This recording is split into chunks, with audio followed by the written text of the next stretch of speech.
ஆதியாகமம் 30ஆம் அதிகாரம். ராகேல் தான் யாக்கோபுக்கு பிள்ளைகளை பெறாததைக் கண்டு தன் சகோதரியின் மேல் பொறாமை கொண்டு யாக்கோபை நோக்கி, எனக்கு பிள்ளை கொடும், இல்லாவிட்டால் நான் சாகிறேன் என்றாள். அப்பொழுது யாக்கோபு ராகேலின் மேல் கோபம் கொண்டு, தேவன் அல்லவோ உன் கற்பத்தை அடைத்திருக்கிறார், நான் தேவனா என்றான். அப்பொழுது அவள், இதோ என் வேலைக்காரியாகிய பில்காள் இருக்கிறாளே, அவள் என் மடிக்கு பிள்ளைகளை பெறவும் அவளாகிலும் என் வீடு கட்டப்படவும் அவளிடத்தில் சேரும் என்று சொல்லி அவனுக்கு தன் வேலைக்காரியாகிய பில்காளை மனைவியாக கொடுத்தாள். அப்படியே யாக்கோபு அவளை சேர்ந்தான். பில்காள் கர்ப்பவதியாகி யாக்கோபுக்கு ஒரு குமாரனை பெற்றாள்.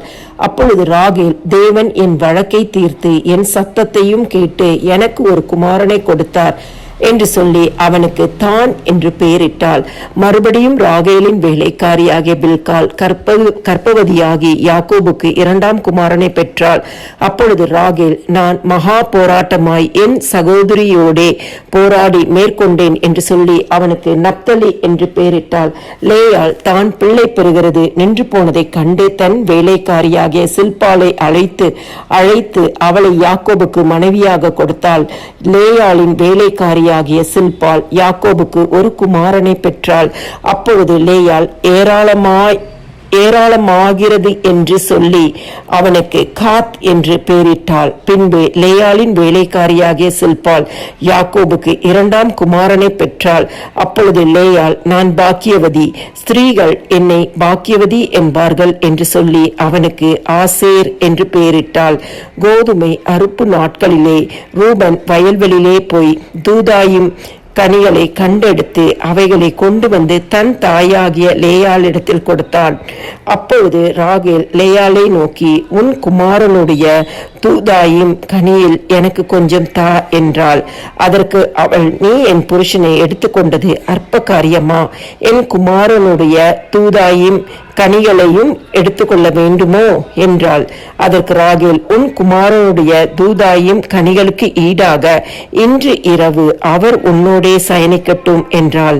சாயங்காலத்தில் யாக்கோபு வெளியிலிருந்து வருகையில் லேயாள் புறப்பட்டு அவனுக்கு எதிர்கொண்டு போய், என் குமாரனுடைய தூதாயும் கனிகளால் உம்மை கொண்டேன், ஆகையால் நீர் என்னிடத்தில் வரவேண்டும் என்றாள். அவன் அன்று இரவு அவளோடே சயனித்தான். தேவன் லேயாளுக்கு செவி கொடுத்தார். அவள் கர்ப்பவதியாகி யாக்கோபுக்கு 5ஆம் குமாரனை பெற்றாள். அப்பொழுது லேயாள், நான் என் வேலைக்காரியை என் புருஷனுக்கு கொடுத்த பலனை தேவன் எனக்கு தந்தார் என்று சொல்லி அவனுக்கு இசக்கார் என்று பெயரிட்டாள். அப்புறம் லேயாள் கர்ப்பவதியாகி யாக்கோபுக்கு 6ஆம் குமாரனை பெற்றாள். அப்பொழுது லேயாள், தேவன் எனக்கு நல்ல ஈவை தந்தார், என் புருஷனுக்கு நான் 6 குமாரரை பெற்றபடியால் இப்பொழுது அவர் என்னுடனே வாசம் பண்ணுவார் என்று சொல்லி அவனுக்கு செபலோன் என்று பெயரிட்டாள். பின்பு அவள் ஒரு குமாரத்தியையும் பெற்று அவளுக்கு தீனாள் என்று பெயரிட்டாள். தேவன் ராகேலை நினைத்தருளினார். அவளுக்கு தேவன் செவி கொடுத்து அவள் கற்பம் தரிக்கும்படி செய்தார். அவள் கர்ப்பவதியாகி ஒரு குமாரனை பெற்று, தேவன் என் நிந்தையை நீக்கிவிட்டார் என்றும் இன்னும் ஒரு குமாரனை கர்த்தர் எனக்கு தருவார் என்றும் சொல்லி அவனுக்கு யோசேப்பு என்று பெயரிட்டாள். ராகேல் யோசேப்பை பெற்ற பின் யாக்கோபு லாபானை நோக்கி, நான் என் ஸ்தானத்திற்கும் என் தேசத்திற்கும் போக என்னை அனுப்பிவிடும். நான் உமக்கு ஊழியம் செய்து சம்பாதித்த என் மனைவிகளையும் என் பிள்ளைகளையும் எனக்கு தாரும். நான் போவேன். நான் உம்மிடத்தில் சேவித்த சேவகத்தை நீர் அறிந்திருக்கிறீர் என்றான். அப்பொழுது லாபான், உன் கண்களில் எனக்கு தயவு கிடைத்ததே ஆனால் நீ இரு, உன் நிமித்தம் கர்த்தர் என்னை ஆசீர்வதித்தார் என்று குறிப்பினால் அறிந்தேன். உன் சம்பளம் இன்னதென்று எனக்கு சொல், நான் அதை தருவேன் என்றான். அதற்கு அவன், நான் உம்மை சேவித்த விதமும் உம்முடைய மந்தை என்னிடத்தில் இருந்த விதமும் அறிந்திருக்கிறீர். நான் வரும் முன்னே உமக்கு இருந்தது கொஞ்சம், நான் வந்த பின் கர்த்தர் உம்மை ஆசீர்வதித்ததினால் அது மிகவும் பெருகி இருக்கிறது. இனி நான் என் குடும்பத்துக்கு சம்பாத்தியம் பண்ணுவது எப்பொழுது என்றான். அதற்கு அவன், நான் உனக்கு என்ன தர வேண்டும் என்றான். யாக்கோபு, நீர் எனக்கு ஒன்றும் தர வேண்டியதில்லை. நான் சொல்லுகிறபடி நீர் எனக்கு செய்தால் உம்முடைய மந்தையை திரும்ப மேய்த்து காப்பேன். நான் இன்றைக்கு போய் உம்முடைய மந்தைகளை எல்லாம் பார்வையிட்டு அவைகளில் புள்ளியும் வரியும் கருப்பும் உள்ள செம்மறியாடுகளையும் வரியும் புள்ளியும் உள்ள வெள்ளாடுகளையும் பிரித்து விடுகிறேன். அப்படிப்பட்டவை இனி எனக்கு சம்பளமாய் இருக்கட்டும். அப்படியே இனிமேல் என் சம்பளமாகிய இவற்றை நீர் பார்வையிடும் போது என் நீதி விளங்கும். புள்ளியும் வரியும் இல்லாத வெள்ளாடுகளும் கருப்பான செம்மறி ஆடுகளும் என் வசத்தில் இருந்தால் அவையெல்லாம் என்னால் திருடி கொள்ளப்பட்டவைகளாய் எண்ணப்படட்டும் என்றான். அதற்கு லாபான், நீ சொன்னபடியே ஆகட்டும் என்று சொல்லி அந்நாளிலே கலப்பு நிறமும் வரியும் உள்ள வெள்ளாட்டு கடாக்களையும் புள்ளியும் வரியும் உள்ள வெள்ளாடுகள் யாவையும் சற்று வெண்மையும் கருமையும் உள்ள செம்மறியாடுகள் யாவையும் பிரித்து தன் குமாரரிடத்தில் ஒப்புவித்து தனக்கும் யாக்கோபுக்கும் இடையிலே 3 நாள் பிரயாண தூரத்தில் இருக்கும்படி வைத்தான்.